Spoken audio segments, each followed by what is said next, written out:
റോസില കോഴിക്കോട് നിന്ന് എന്നോടൊപ്പം ചേരുന്നു. ശ്രീമതി റോസില ഏതെങ്കിലും മേഖലയിൽ ജോലി ചെയ്യണോ അതോ വീട്ടമ്മയാണോ? ഞാൻ ഹൗസ് വൈഫാണ്. ഈ പോലീസിന്റെ വളരെ സ്മാർട്ടായ ഒരു ആക്ഷനൊക്കെ കണ്ടപ്പോൾ ശ്രീമതി റോസിലേക്ക് എന്താണ് തോന്നിയത്?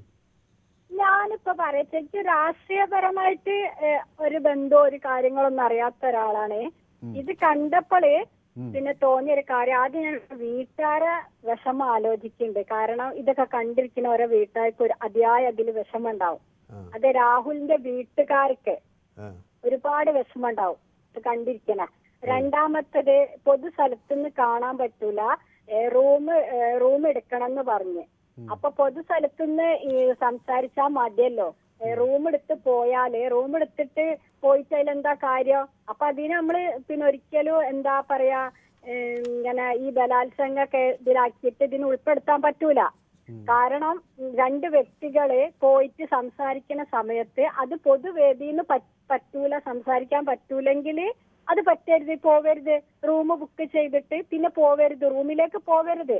എനിക്കിങ്ങനെ പൊതുവേദിനെ പൊതു സ്ഥലത്തുനിന്ന് സംസാരിക്കാൻ പറ്റുള്ളൂ എന്ന് പറയണം. റൂമൊക്കെ എടുത്ത് പോയിട്ട് സംസാരിച്ചിട്ട് പിന്നെന്താ കാര്യം?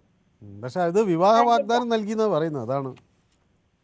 പിന്നെ വില കൂടിയ ഇതൊക്കെ വാച്ചുകളും ചെരുപ്പുകളും ഡ്രസ്സുകളൊക്കെ വാങ്ങിക്കൊടുക്കുന്നുണ്ട് ഇതിൽ എഴുതിയിട്ടുണ്ട്, നിങ്ങളെ ന്യൂസിൽ എഴുതിയിട്ടുണ്ട്. അപ്പൊ അതൊന്നും അവർക്ക് അത് ഇഷ്ടമല്ലെങ്കിൽ അതത് സ്വീകരിക്കാൻ പാടില്ല. അപ്പൊ ഇത് സമൂഹ മാധ്യമം വഴി പരിചയപ്പെട്ടത് പിന്നെ വിവാഹ ബന്ധത്തിന് തയ്യാറാണെന്ന് പറഞ്ഞു. അപ്പോൾ അവർ ഓൾറെഡി ഒരു കല്യാണം കഴിച്ചതാണ്, പക്ഷെ ഒരു വിവാഹ മോചനത്തിനായി നിൽക്കുന്ന ഒരു സമയമായിരുന്നു. അപ്പൊ പുതിയൊരാൾ തന്നോട് ഇഷ്ടം തോന്നുന്നു എന്ന് പറയുമ്പോൾ അതൊരു വിവാഹമോചനം നേടിയതാണെങ്കിൽ പ്രശ്നമില്ലായിരുന്നു. വിവാഹമോചനത്തിന് നിൽക്കുന്ന ആളാണ്.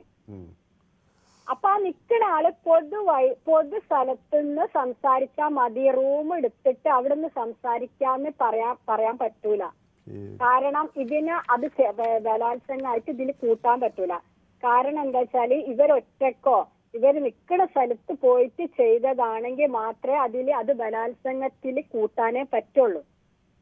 ഞാന് എപ്പോഴും ഒരു മനുഷ്യനാട്ടോ, ഞാന് പിന്നെ എന്താ വെച്ചാല് രാഷ്ട്രീയപരമായിട്ടല്ല സംസാരിക്കുന്നത്. ഞാൻ സംസാരിക്കുന്നത് രാഹുൽ എന്ന് പറഞ്ഞ ഒരു മനുഷ്യന് പറഞ്ഞ ഒരു മനുഷ്യനെ പിന്നെ ആ മനുഷ്യന് ഓൽക്കൊരു ഇതൊക്കെ ഉണ്ടാവും, സമൂഹത്തിൽ ഒരു എന്താണ് പറയാ ഒരു വില ഉണ്ടാവും. അത് ആ വീട്ടുകാരെ ഞാൻ ഒരുപാട് ഉൾക്കൊള്ളിച്ചിട്ടുണ്ട്.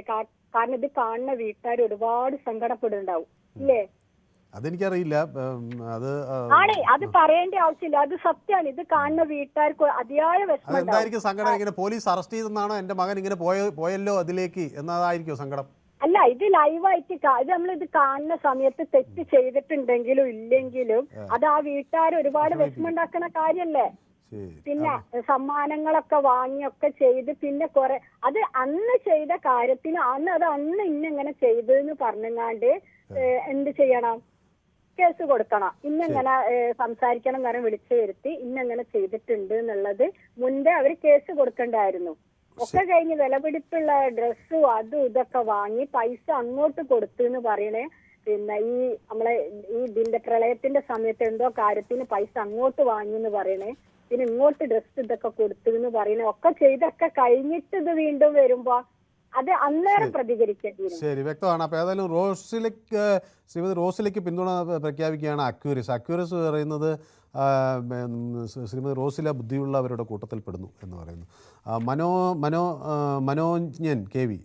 മനോജൻ കെ വി പറയുന്ന അപ്പോൾ എന്നെ എന്തോ വിമർശിക്കുകയാണ് കേട്ടോ. അപ്പോൾ ഈ ഗർഭം കലക്കി ക്രിമിനൽ കുറ്റമാണെന്ന് പറഞ്ഞുകൂടെ എന്നാണ് ചോദിക്കുന്നത്. ഓക്കെ, ഞാനത് ചോദിച്ചാണ്. കൂടുതൽ വാർത്തകൾക്ക് News 18 Keralam YouTube channel subscribe ചെയ്യുക.